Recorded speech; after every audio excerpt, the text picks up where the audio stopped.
Hello everyone and welcome to my The Young and the Restless Soapy Stories channel. I hope everyone is having a wonderful day.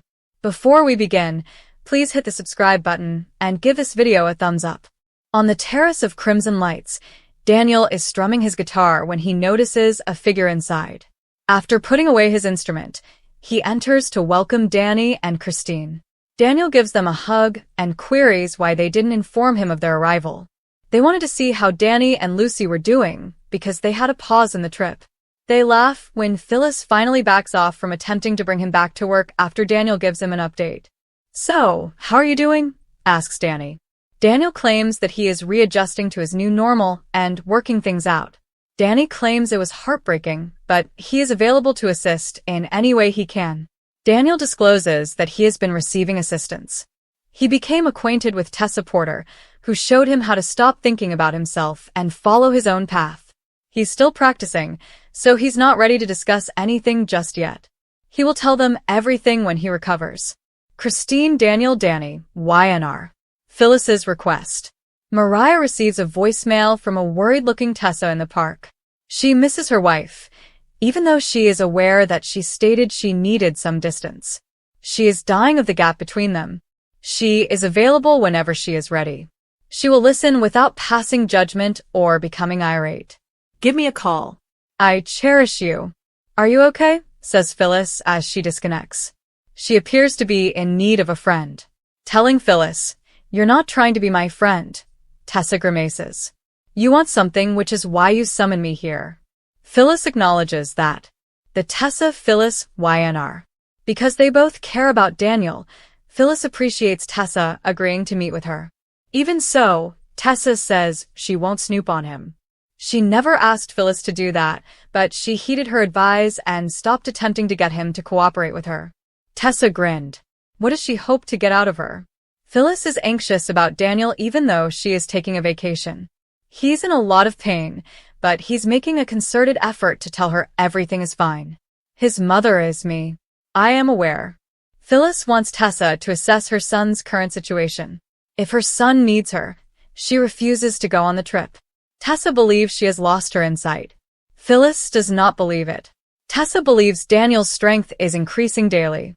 She's a huge influence, Phyllis assures her, and they owe her this advancement. Daniel is credited by Tessa. Phyllis maintains that she has a good impact on her son. She has another request because of this. A slightly more involved one. What does she want from her? Tessa asks. Phyllis doesn't need to check in with her. She just wants her to keep taking care of Daniel. Although Tessa claims that they are now friends, he truly doesn't require care from anyone. She doesn't believe he's having a lot of trouble. Although Phyllis is grateful for this, she disagrees. Phyllis breaks down as she admits that she will always be concerned for her son. Tessa comprehends. She only pledges to treat Daniel as a good friend. Phyllis thanks her, relieved. "So, you're going to Europe?" asks Tessa. According to Phyllis, she is traveling to the south of France to meet with a person who will definitely transform her life. The Tessa Phyllis YNR. Phyllis is asked by Tessa if she plans to attend Dumas' party. Mariah informed her that Sharon was leaving. Although Phyllis grimaces, she maintains that she is okay with Sharon. Do you believe Sharon and Nick will reconcile? Tessa wonders. Phyllis doesn't give a damn. She simply doesn't want Sharon to obstruct her efforts. She should keep her distance. Damien and Amy talk about Dumas. Amy tells Damien at Society that she's excited about the French party. She is curious about the identity of this Dumas persona. She finds the mystery surrounding the man fascinating, according to Audra. Damien acknowledges that if he entered and sat across from him, he wouldn't recognize him. Amy is amazed at Damien's development into such a successful adult. According to Damien, it wasn't simple. There have been many more downs than UPS on this roller coaster. Amy believes that things are already starting to improve. He will soon be working beside his loved ones. Damien is still attempting to make sense of everything. At first, he was upset, but now they are both happier. She keeps asking herself whether he will ever be able to forgive her for harboring such a significant secret for so long. Damien Amy YNR. Damien holds onto his mom's hand. Even though he still gets angry and sad sometimes, he is incredibly happy to have her back in his life. They chuckle as they think about how much Jackson would enjoy this Dumas mystery. He would be so proud of Damien, Amy sobs. She acknowledges that this party worries her. After firing him, does he still want to meet up with him? Damien is simply wondering. After all these years, he has never met him in person. Damien is curious about his master plan, which is evident. Perhaps I can assist in determining his intentions. Damien, Amy, YNR. Amy thinks Devin and Lily will benefit from Damien's insider knowledge of Dumas' operation. Damien hopes that after making the trip there, the door would be slammed in his face. At least he'll be on the French Riviera, Amy notes. If this is all about the public reveal, Damien wants to be present. Amy thinks he'll love going on the trip with Devin and Lily. Damien craves closure even if he appreciates Lily's companionship. The man he worked for deserves to meet him. He wants to make sure he didn't inadvertently cause problems for the Winters. Lily and Abby are speaking. Lily joins Devin and Abby at Nate's house in preparation for their trip to France. Regarding how many bags the girls are bringing, Devin makes jokes. Nate tells that he is having breakfast with Damien and that he will be there shortly. It will not be long before the enigma surrounding Dumas is resolved. Lily is eagerly awaiting the disclosure.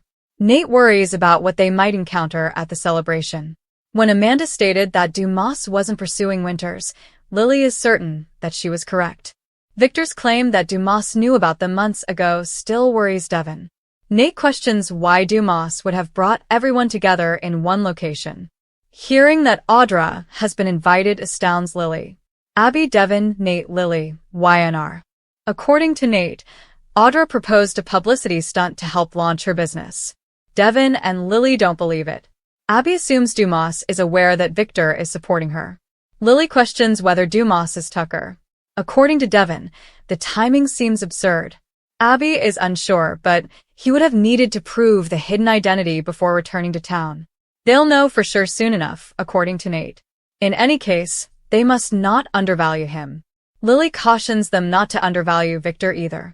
More, a documentary on Christophe St. John is on the way. Lily's portrayal of her father makes Abby angry, but she also notes that Victor won't appreciate Dumas's advantage. Abby argues that her dad is a wise businessman. Although she doesn't always agree with her dad's strategies, the results aren't always negative. He urged Lily to resume her work with her family. Using the word encouraged, Lily mocks her and tells her that the goal didn't justify the methods. Abby maintains that in an attempt to keep Winters safe, her father went above and beyond to check on Damien.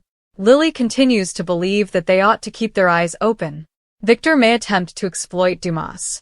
They might even be recruited by Aristotle to oppose Victor. Nate questions their choice of side. Abby wishes they wouldn't oppose her dad. More, GC will be in disarray because to the Dumas party. Lily says she hopes it won't come to choose sides, as Devin tries to soothe Abby. They are reminded by Abby of her father's unwavering devotion to Neil.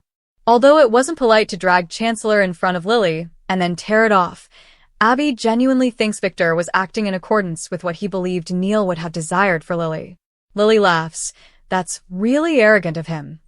They resume their conjectures on Dumas' identity. Nate believes that Dumas is using this party to get information. He exhorts them to accept the enigma of everything. Since they have no control over what is about to happen, they might as well fasten their seatbelts and enjoy the trip. Abby, Devin, Lily, YNR.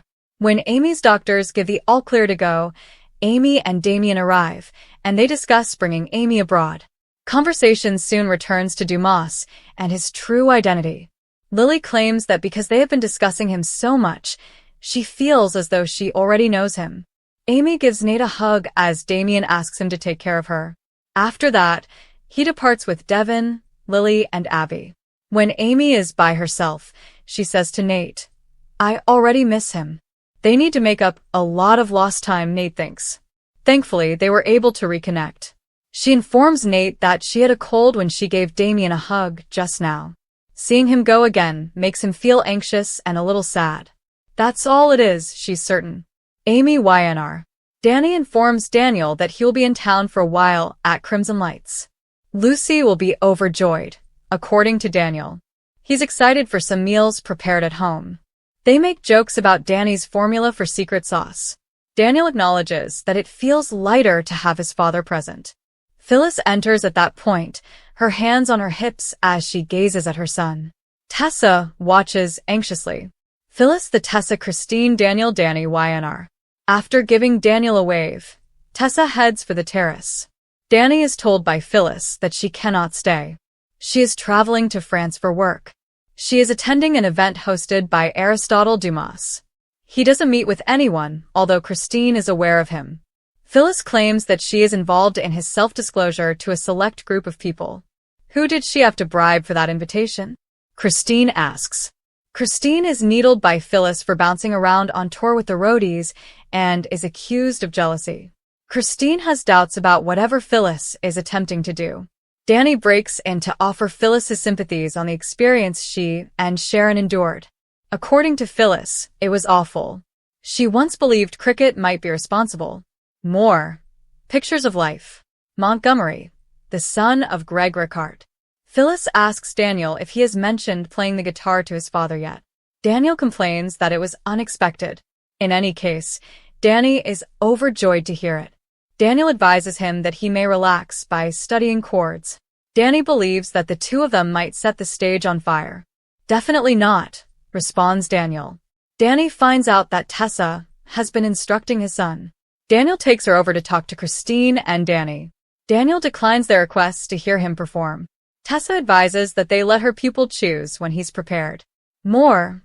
Billy Flynn sends a note to fans and teases YNR's debut. In order to let Daniel know that she will miss him, Phyllis drags him outside before leaving. He expresses concern for her and inquires as to whether she is certain that she is acting appropriately and not improperly.